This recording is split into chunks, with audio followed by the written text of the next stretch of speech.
So welcome, welcome, welcome, Justina. We greatly appreciate your leadership. And as always at Setsi, we begin all things by acknowledging our creator, by acknowledging our ancestors and the original stewards of the various lands we're on. We acknowledge all those who toiled without compassion or compensation. We acknowledge all our elders and community stalwarts whose shoulders we stand on as we build, share, and learn together for our collective liberation and sovereignty. So please, Justina, can you share a little bit about your background, your remarkable work with our listeners and viewers? Of course, thank you so much for having me here today, Victor. My name is Justina Ikwu. I'm Nigerian born, partly Nigerian raised, but most of my adult life has been in Canada. Um, I work full-time at RBC as a strategy and transformation senior manager in their technology and enterprise operations, where I support the development and enablement of the business strategy and lead various transformation initiatives within that space. In parallel, I love giving back to my community. It's always been, I guess, part of my bloodline. My dad was very big on supporting his community, ensuring he's bridging the gap financially or through his network to get people to the next stage. So I feel like it's part of my calling. So outside that, I lead the Canadian Association of Urban Financial Professionals as their president. So I'll also be president next year. This started out, my experience here started out in January 2021 after I graduated from Queen's University, where I got my MBA. And I said, you know what, this is time for me to apply some of my skills and expand my network and give back to my community through board work. And that is where I got to know about CAUFP, and the rest has been history since then. So that's really my background. That's very high level. I would also like to call myself a creative. I unwind by doing digital art and curating music playlists. And I think that really gives me a very balanced perspective in how I approach problem solving and people leadership. That's incredible. Well, you're the president, so you are obviously fulfilling some remarkable leadership. And I love the way you were able to incorporate the intergenerational collaboration, honoring your father and your work and your background. And most importantly, the fact that you have your master's in business administration. And a lot of times folks just lean into the private sector and don't give back and find ways and means to contribute. So we honor you, we appreciate you. And yeah, it's absolutely remarkable. Thank you for all that you do for so many. Yeah. So my next question is, what inspires you most about your work right now? That's a great question. I'm a very purpose-driven woman. I wake up every day and I ask, what would people say about me when I leave this earth? And I think that's what really drives me to give back to my community, the legacy I want to leave. But most importantly, I'm inspired by the lives I'm changing and the lives I'm touching. And I've always put my best foot forward in everything I say I'm going to do, because I know that someone else is benefiting from it, right? So it's never about me. It's always about the broader community, the broader impact. So that is one aspect, which is inspiration and making life-changing impacts. The other piece is the problem I'm solving. I think that's what really gets me excited. A lot of the work we do is very blue sky. Every other year, this organization has existed for 26 years. So I'm building on other people's legacy. So it's just, I get the room to create, but also understand that there's a structure within my creative prowess, right? So I think that's the challenge that I love about my job. And then the other piece is I get inspired by the people I work with, my team. I would say that all of us are volunteers. We all have full-time jobs, but we wake up every day and they come on board with my ambitious ideas. But it's just because we are all tied together by a common purpose, our passion, which is to uplift our community, that's the Black, Indigenous people of color, through the various programs, right? People give back their work hours just to make sure that we're delivering with operational excellence and innovation to ensure that our partners and members are satisfied. So to summarize, I would say impact, innovation and creation, and most importantly, passionate people. That's incredible. I appreciate your visionary leadership, and it's so true.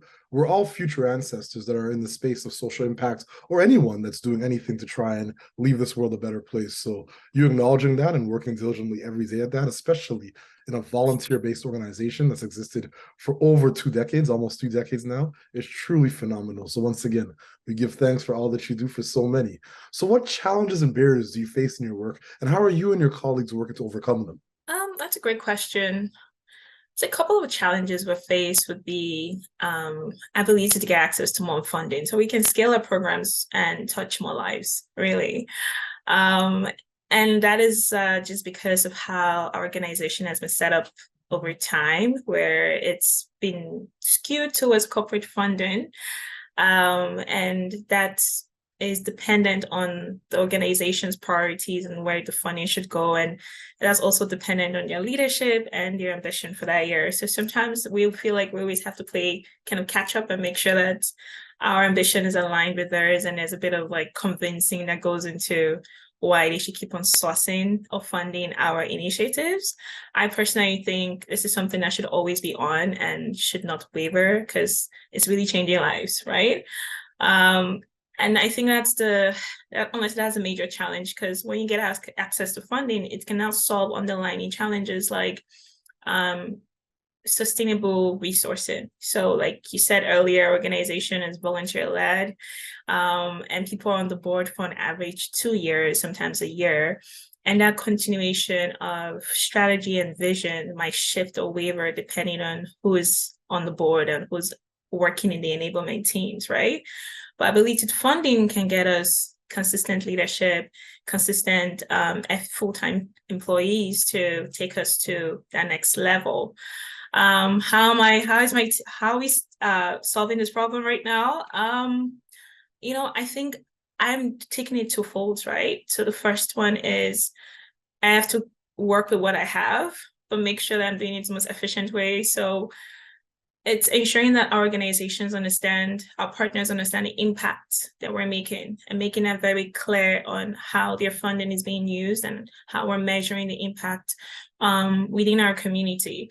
And then the second within that group is also highlighting the innovative ways we're thinking about serving the community and why they should be a part of the story, because it's going to happen anyways. So, come on board now. So there's a bit of strategic communication in how you position the value that we bring.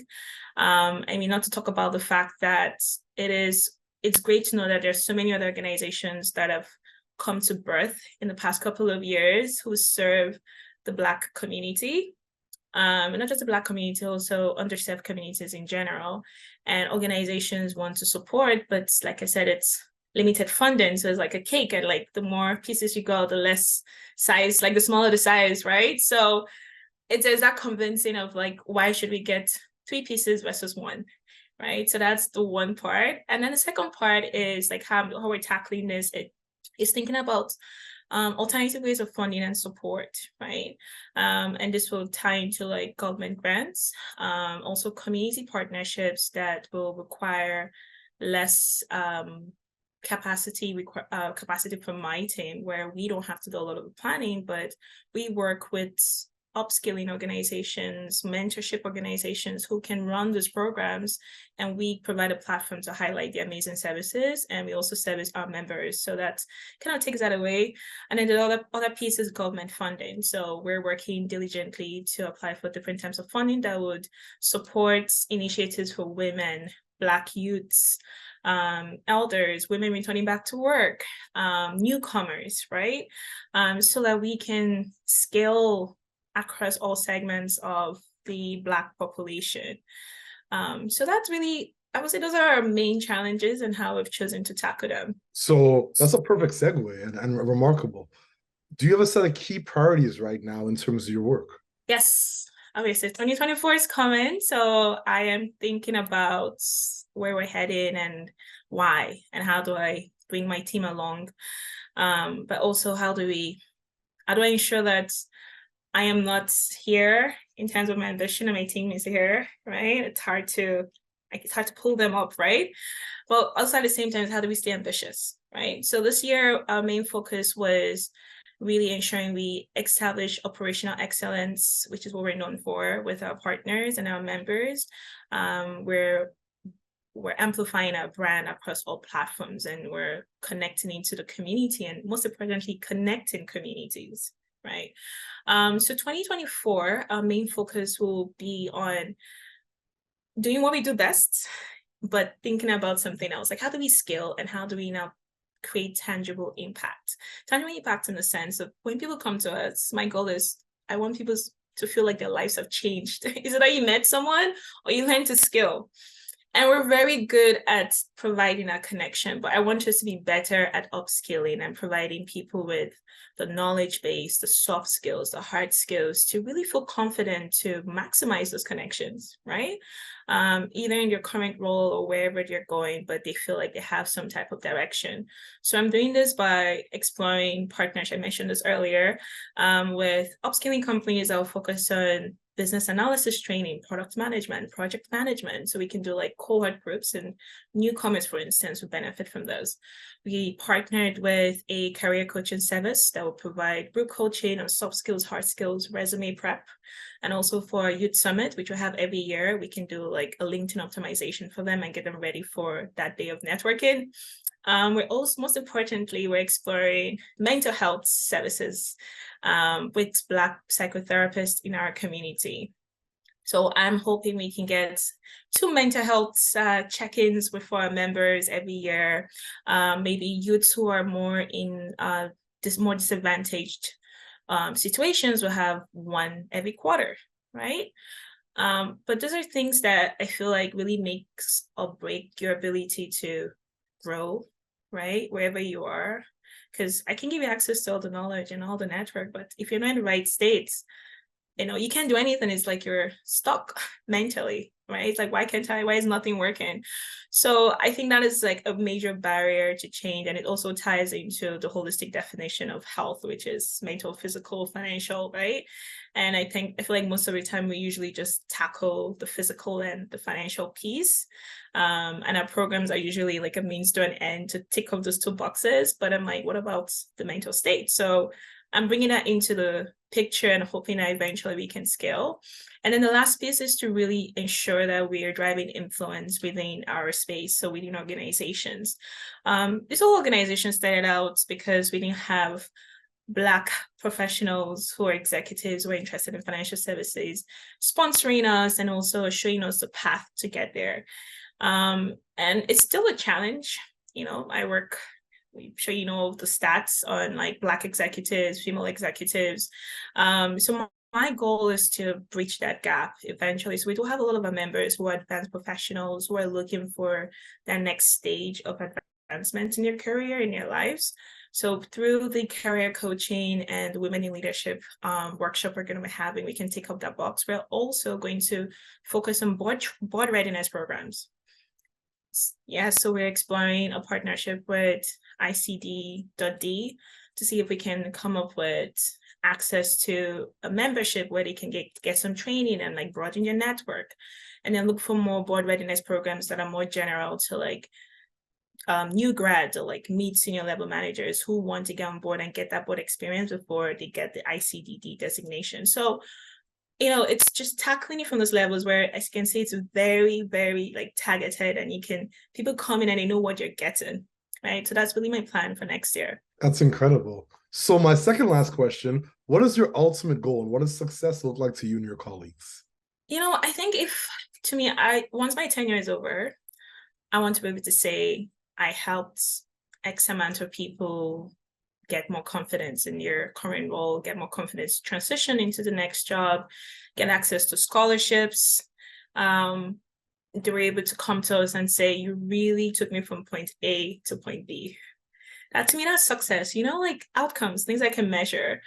And I think most importantly, like success to me as a leader is all the people that work with me, they get the experience and more from just being part of this organization and part of our vision, right? I want people to be inspired by my work ethics and my creativeness and your ability to show up every day and give their best, even though this is not, they're not getting paid to do it, right? To me, that's, I get motivated through that just when I see people step up in that manner. So to me, that's success, right? Like, I don't mind if it's 5 people, 1 person, but just seeing people mobilize and come together to get things done, even at 6 a.m. in the morning, it's just amazing. That is amazing.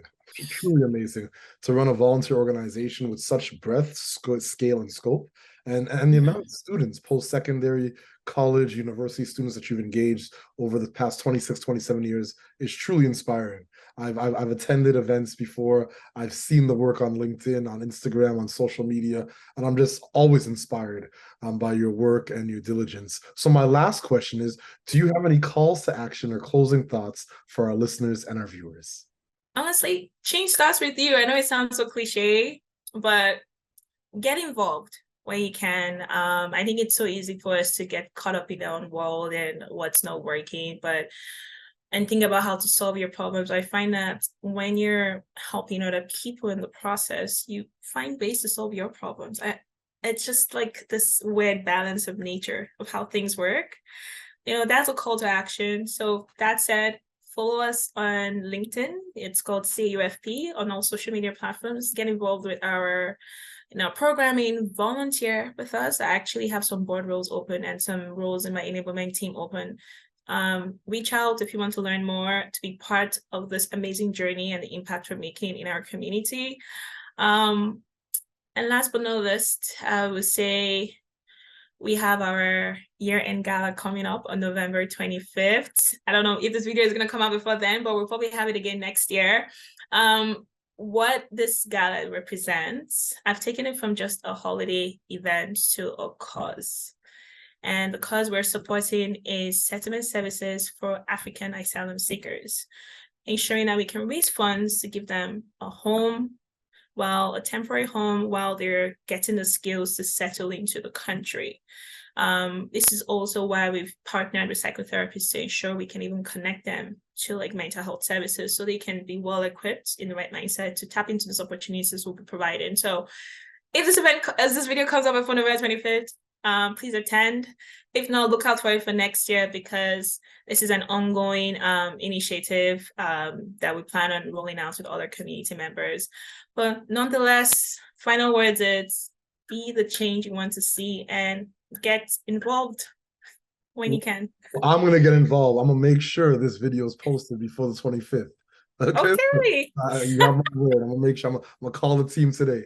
So thank you so much, our beloved sister Justina, for your remarkable work, visionary leadership, and clear commitment to community economic development. And as always at Setsi, we close all things by once again acknowledging our creator, acknowledging our ancestors, the original stewards of the various lands we're on, acknowledging all those who toiled without compassion or compensation, acknowledging all our elders and community stalwarts whose shoulders we stand on as we build, share, and learn together for our collective liberation and sovereignty. Thank you so much, family.